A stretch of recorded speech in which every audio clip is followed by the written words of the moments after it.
विश्व 24 न्यूज हर पल आपके साथ। नमस्कार, मी सुकेशनी गावंडे। आपण पाहतात विश्व 24 न्यूज। भरधाव मालट्रकची धडकेमुळे सोलापूर हैदराबाद रोडवर 9 तास वाहतूक ठप्प। नळदुर्गमध्ये भरधाव मालट्रकची जोरदार समोरासमोर धडक होऊन झालेल्या अपघातात दोन्ही ट्रकचे चालक गंभीर जखमी झाल्याची घटना सोलापूर हैदराबाद राष्ट्रीय महामार्गावरील नळदुर्ग घाटात बुधवारी सकाळी 10:30 वाजण्याच्या दरम्यान घडली। यामुळे तब्बल 9 ते 10 तासापासून वाहतूक ठप्प झाली आहे। दरम्यान महामार्गावरील दुतर्फा वाहनाची मोठ्या रांगात लागल्याचे दिसून येत आहे।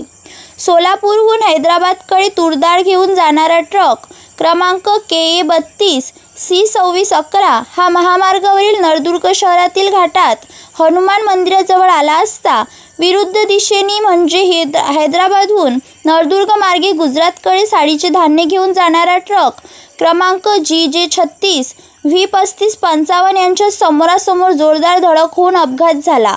या अपघातात दोन्ही वाहनाचे नुकसान झाले आहे तर दोघेजण गंभीर जखमी झाले। ही घटना सकाळी 10:30 वाजण्याच्या दरम्यान घडली। अपघातानंतर महामार्गावरील संपूर्ण वाहतूक कोलमडली।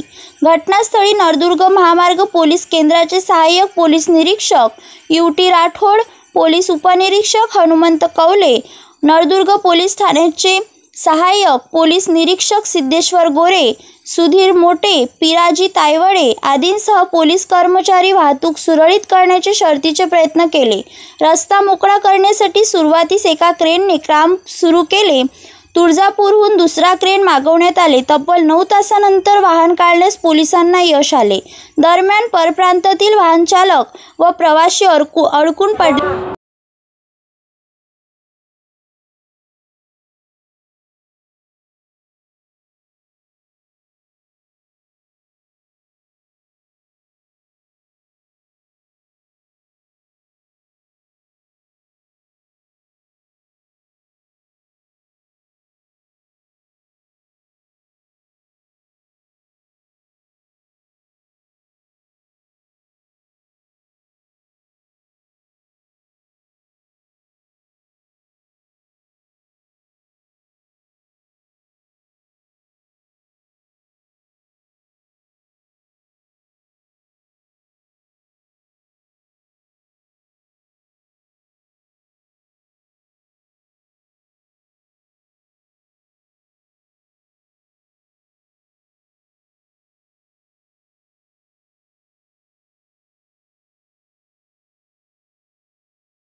राज्यातील महत्त्वाच्या आणि आपल्या भागातील ताज्या बातम्या पाहण्यासाठी आजच आमच्या विश्व 24 न्यूज चॅनलला YouTube वर सबस्क्राइब करा आणि बेल आयकॉन प्रेस करा।